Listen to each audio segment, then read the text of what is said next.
Bonjour ou bonsoir les belles âmes, bienvenue sur ma chaîne Au cœur de l'âme. Alors je vous reçois aujourd'hui pour une vidéo un peu particulière suite à un mail que j'ai reçu d'un abonné qui m'a posé les questions comment s'aimer. Vaste programme, alors je vais tenter, donc j'ai fait cette vidéo pour vous et pour tous ceux qui likeront, partageront.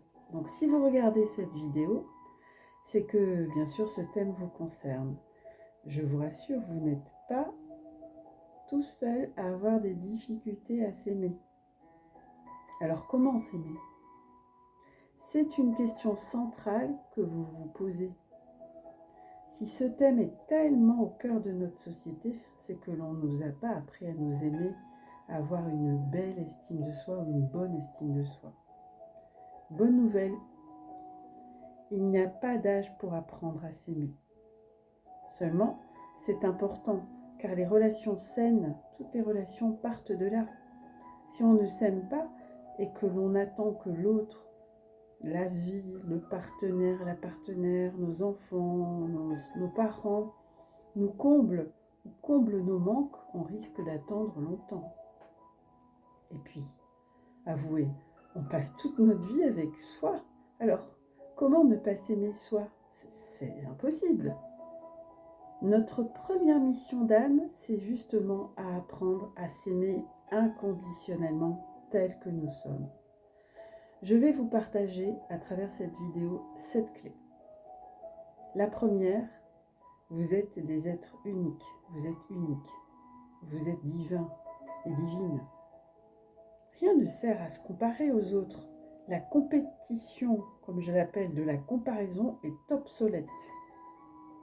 C'est le mental qui vous dupe. Donc changez en répétant « Je suis unique, je suis exceptionnel ». Si imaginez l'éléphant se comparer à l'aigle, vous imaginez? L'éléphant se dirait « Je ne peux pas voler aussi haut, je n'ai pas la vision de loin ». Ou même le poisson avec l'aigle. L'aigle se dirait « Je ne suis pas en mesure de nager comme le poisson ». Non, dès que vous vous prenez à vous comparer, stop, coupez court à ça. N'oubliez pas que vous êtes unique, vous avez des forces, vous avez votre potentiel, vous avez votre personnalité. Donc, ne vous comparez pas, les amis. Dans l'exemple, par exemple, des deux animaux, les deux sont aussi talentueux l'un comme l'autre. Donc, les amis, je vous invite à faire une pause, là, si vous voulez, et à écrire sur une feuille vos atouts, vos forces, ce que vous savez réussir, ce que vous réussissez bien, et vous les listez sur une feuille. Marquez une pause, faites-le, et on se retrouve après.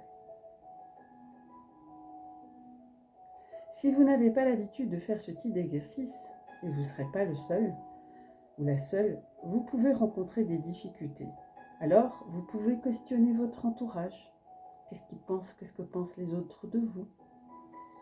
Quand j'étais enseignante, mes élèves ne rencontraient pas de difficultés à lister leurs défauts sur une longue liste qui paraissait des fois, qui faisait 2-3 pages. Par contre, quand je leur demandais de lister leurs qualités, là, l'exercice était beaucoup plus coûteux. Quand quelqu'un vous fait un compliment, vous avez presque de la peine à le recevoir. Vous vous dites même que l'autre personne, elle ment. Tellement vous êtes persuadé que vous n'avez pas de valeur, en fait. C'est très important ce que je suis en train de vous dire. Donc, le deuxième point, je vous invite à écrire vos atouts, vos forces et tout ce que vous savez faire. Le troisième point que je voudrais partager avec vous à travers cette vidéo, c'est ayez des pensées créatrices bienveillantes. Parce que vos pensées sont créatrices. Que dit votre petite voix intérieure, souvent très saboteuse? Ou vous savez, l'effet hamster, là, le petit vélo qui galope dans la tête. Faites-vous ce cadeau de refuser d'alimenter cette petite voix toxique. Vos paroles et pensées sont créatrices, les amis. Elles véhiculent les énergies de vos pensées. Quand je dis « je suis nul », eh bien cela va engendrer des situations d'échec. La petite voix toxique ne pourra pas,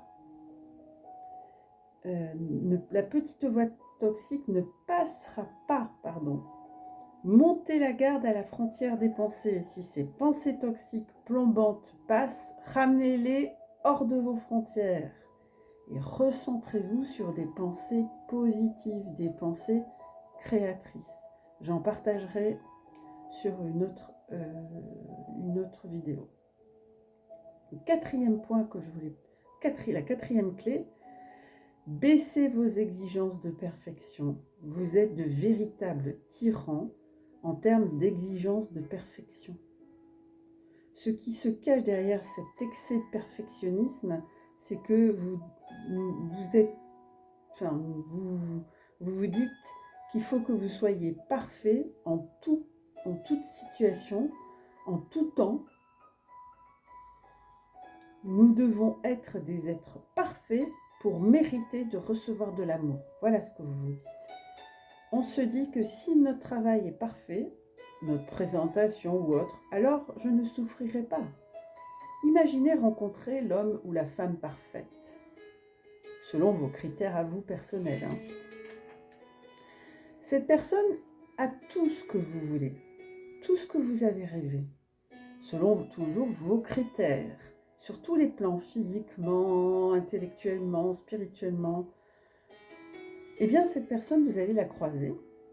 Eh bien, l'humain, dans son fonctionnement très basique, va trouver à faire des critiques envers cette personne qui représentait la perfection, peut-être à vos yeux ou aux yeux de quelqu'un d'autre. Rien que par jalousie, parce que l'humain est ainsi. Alors, vous allez me dire, c'est paradoxal. Ah oui, parce que d'un côté, on peut atteindre la perfection. On veut atteindre cette perfection pour éviter d'être jugé, alors que même si la perfection existerait instantanée sous peu, eh ben, elle serait quand même critiquée. Donc si vous voulez vous aimer davantage, lâchez vos exigences de perfection. Vous ne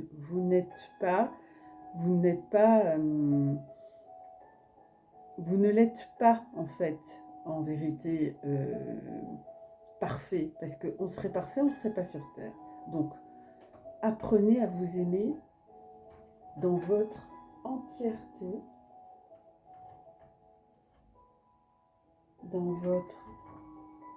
Qu'est-ce que c'est ? Ah, j'ai des 4 qui arrivent. Apprenez à vous aimer dans votre entièreté avec toutes vos parties. Oui, Spirit. Aimez-vous imparfaitement, sans exigence. C'était le point 4, la clé 4. La clé 5, bien chouchou. La clé numéro 5, c'est se reconnecter à son cœur, à son âme. Et s'aimer, c'est apprendre à se connaître, à plonger en soi, faire ce qu'on appelle ces fouilles archéologiques, connaître ses besoins et savoir les communiquer aux autres. Parce que les autres ne sont pas dans votre tête. Donc si vous ne savez pas communiquer vos besoins, ben, c'est compliqué pour l'autre de vous comprendre. Donc savoir les exprimer, dire écoute, là j'ai besoin, je suis occupée, je suis en train de m'occuper de moi, je te rappelle, ou on se contacte dans 1 heure, vous voyez, ça permet de clarifier ses besoins. Comment vous fonctionnez ?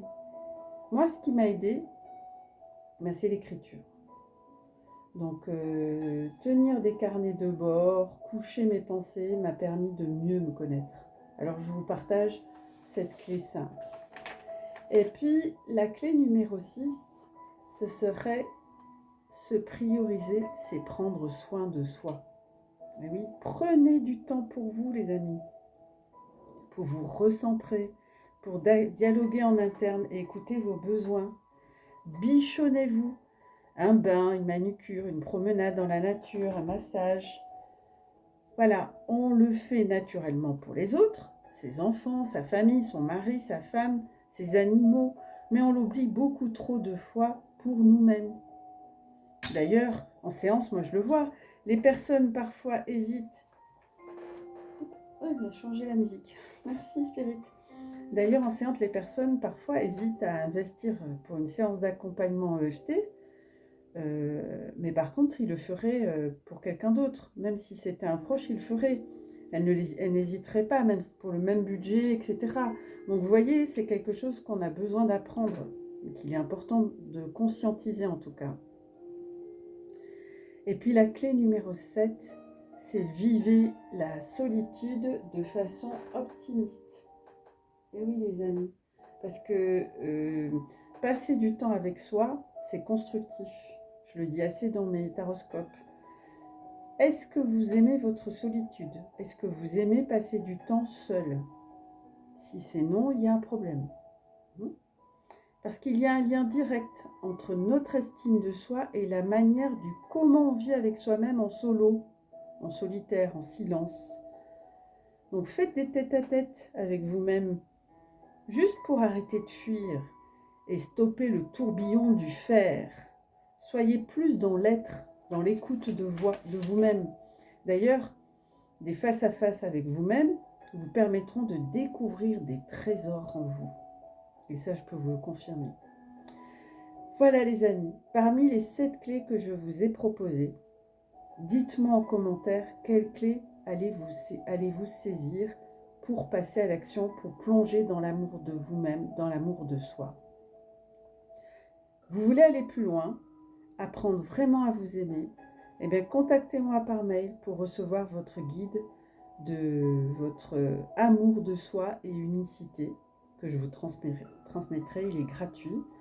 Cette vidéo vous a plu, vous a parlé, n'hésitez pas de la liker, de la commenter et surtout de la partager. Avec ce geste de générosité, vous contribuez à faire grandir cette constellation de belles âmes et je vous en remercie d'avance. Gratitude infinie.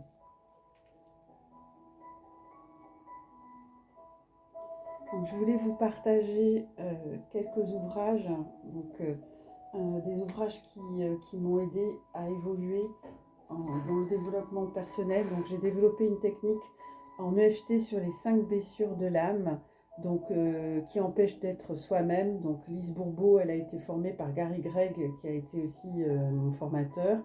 Donc on a 5 blessures, le rejet, l'abandon, l'humiliation, la trahison et l'injustice. Donc on en a 2 dominantes, mais normalement on a les 5.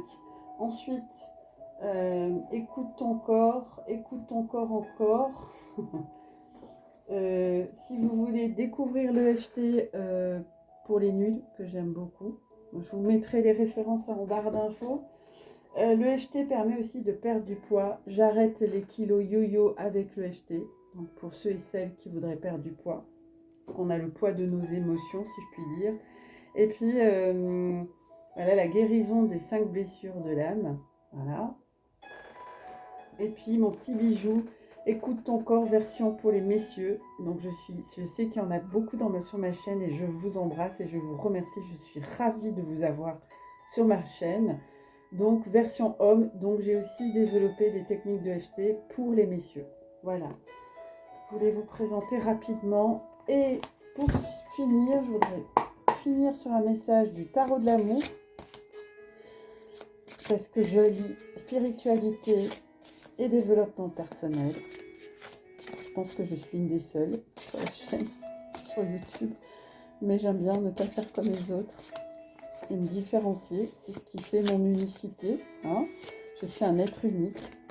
Alors, elles vont sauter. Oula, on en a 3. Alors, je les prends.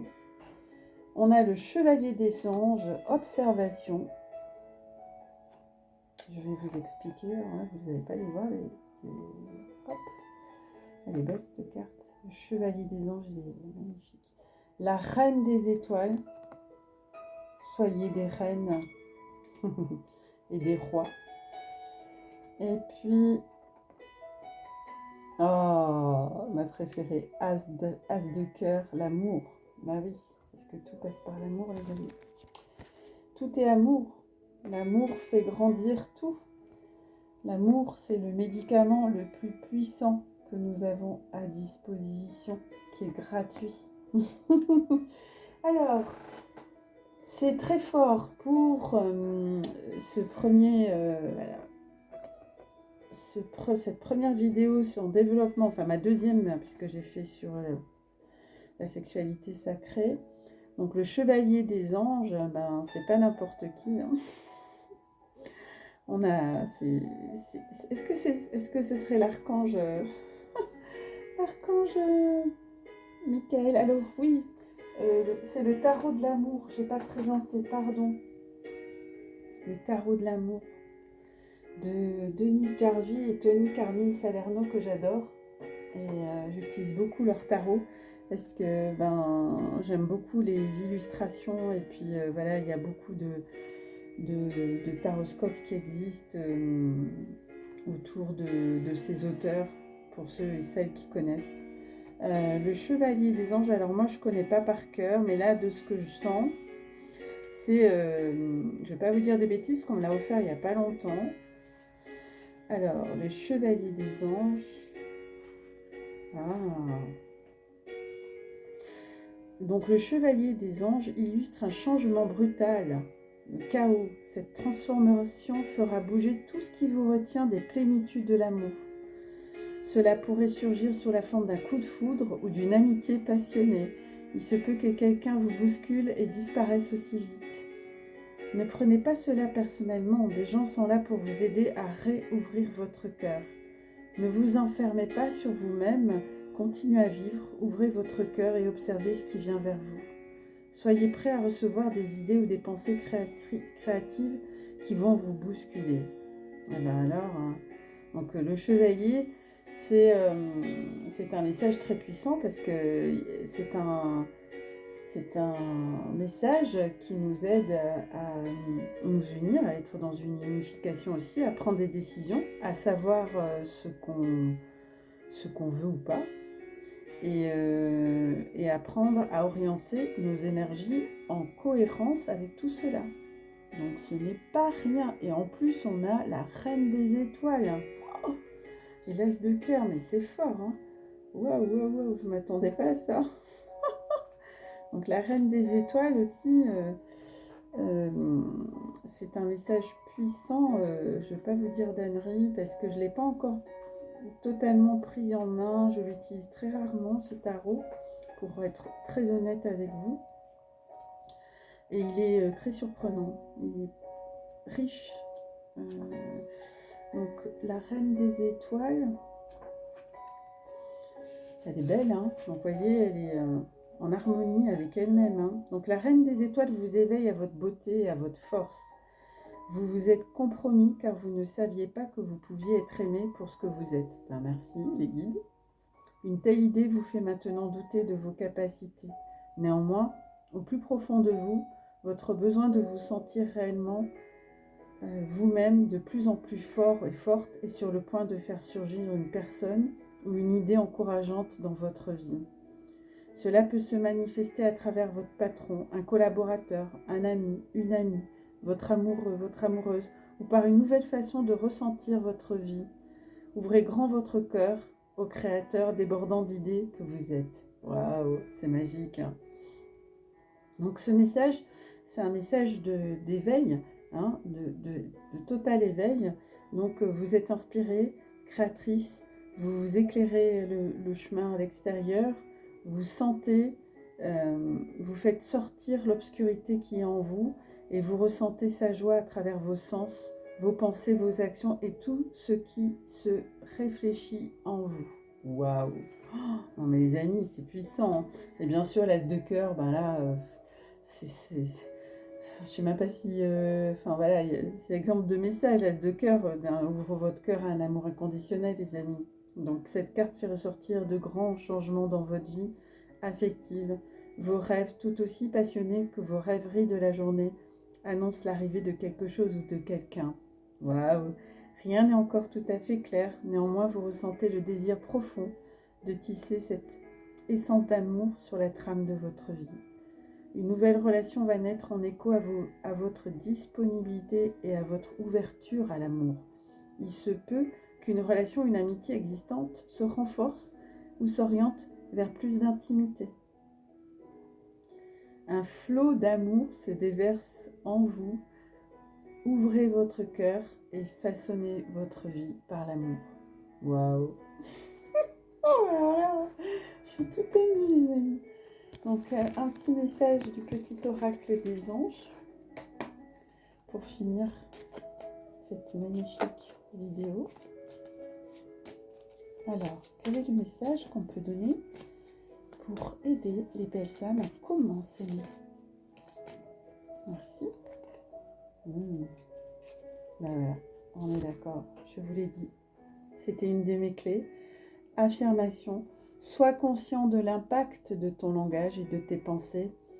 L'affirmation la plus puissante que tu puisses formuler, ressentir ou prononcer est merci. Sois reconnaissant envers toutes les bénédictions qui se manifestent dans ta vie. Si nous reconnaissons l'ordre divin qui régit notre vie, l'univers nous envoie les plus belles bénédictions. Tu es un créateur puissant.